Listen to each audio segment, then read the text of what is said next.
Morning students. हम लोग topic पढ़ रहे हैं टाइम, और टाइम से रिलेटेड हमारे पास एक ये टॉपिक है सिंपल पेंडुलम। जो सिंपल पेंडुलम होता है वो टू एंड फ्रो मोशन पे काम करता है। टू एंड फ्रो मोशन, इसको पीरियोडिक मोशन भी कहते हैं। और ये हम लोग टाइम को किसकी इस पीरियोडिक मोशन से भी मेज़र कर सकते हैं। तो पीरियोडिक मोशन क्या होता है? रेगुलर इंटरवल ऑफ टाइम पे रिपीट होता है, इसीलिए इसको टाइम के लिए मेज़र करने के लिए इसको यूज़ किया जाता है। अब इसमें देखो ये क्या होता है। Simple pendulum, a setup that contains a small mass suspended from a fix point and allowed to swing freely under the influence of gravity is called a pendulum. ये जो इसमें एक रिजिड सपोर्ट होता है, यानी कठोर सतह होती है, उस पे एक धागा या फिर स्ट्रिंग कुछ भी इस तरीके से लटका देते हैं, और यहाँ पर एक बॉब या मास लटका हुआ होता है। ये मेटेलिक बॉल भी हो सकता है। आप लोग अगर घर पे इसको बनाना चाहो तो यहाँ पर एक अपना इरेज़र, कोई भी भारी चीज़ लेके आप धागे से बांध के बना सकते हो। तो ये एक सिंपल पेंडुलम की तरह काम करेगा। पेंडुलम जब इस पोजीशन पे रहता है, इट मीन्स कि सीधा लटका हुआ होता है, तब इसकी ये पोजीशन क्या कहलाती है? मीन पोजीशन कहलाती है। और बॉब जो है वो अपनी मीन पोजीशन पे होता है। जब इसको हम मूवमेंट देते हैं, मूव करते हैं, तो ये इसकी 3 पोजीशन है, ए, बी एंड सी। बी और सी इसकी एक्सट्रीम पोजीशन है, और ए जो है इसकी मीन पोजीशन है। जब हम बॉब को बी पोजीशन पे लाते हैं, तब ये मूवमेंट में आ जाता है, और ये यहाँ से सी पोजीशन पे जाता है और वापस से बी पोजीशन पे आता है। तो ये पूरा इसका एक पाथ जो है, ये क्या कहलाता है? इसका ऑसिलेशन कहलाता है। क्या कहलाता है? One oscillation. ऑसिलेशन एक एक्सट्रीम पोजीशन से दूसरी एक्सट्रीम पोजीशन पे जाके और वापस से पहली वाली एक्सट्रीम पोजीशन पे आता है, उसको बोलते हैं वन ऑसिलेशन। और इस वाले डिस्टेंस में उसको जाने और आने में जितना टाइम लगता है, उसको क्या कहते हैं? Time period. ये सारी इसकी डेफिनेशंस हैं, आप लोग एक एक करके देख लो।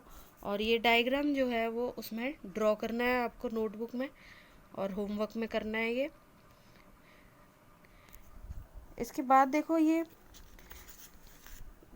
क्यों है? क्योंकि ये हमारा जो पेंडुलम है, हम जितनी भी बार इसको यहाँ से ले जाके यहाँ पर छोड़ेंगे तो हमारा जो टाइम पीरियड है वो सेम आएगा। टाइम पीरियड चेंज नहीं होता। और ये टाइम पीरियड चेंज करने के लिए आप चाहे इसमें कुछ भी चेंज करोगे, जैसे आप अगर मास ऑफ बॉब को चेंज कर दो, ज़्यादा भारी ले लो या कम हल्का ले लो, उससे भी कोई फ़र्क नहीं पड़ेगा। अगर उसमें आप इतना ऊपर ले जाके भी छोड़ दोगे या फिर पास में ले जाके छोड़ दोगे, तो भी उसके अंदर कोई फ़र्क नहीं पड़ता है। ये सिर्फ किस पे डिपेंड करता है? स्ट्रिंग पे या वायर पे जो हम यूज़ कर रहे हैं। अगर आप वायर लंबा लेते हो या छोटा लेते हो, तो उससे जो टाइम इंटरवल है वो चेंज हो जाएगा। अब यहाँ पर देखो calculation of time period. Time period को आप कैसे कैलकुलेट करोगे? तो time period can be calculated by using a formula. Formula कौन सा है? Time period equal to total time taken upon number of oscillation. यहाँ पर हमें अगर पूरा टाइम दे रखा हो कि कितना टाइम लिया है वन ऑसिलेशन में, तो हम क्या निकाल सकते हैं? टाइम पीरियड निकाल सकते हैं। यहाँ पर इसका ये एक एग्जांपल है। A simple pendulum takes 15 second to complete 30 oscillation. Time दे रखा है हमें कितना? 15 सेकेंड।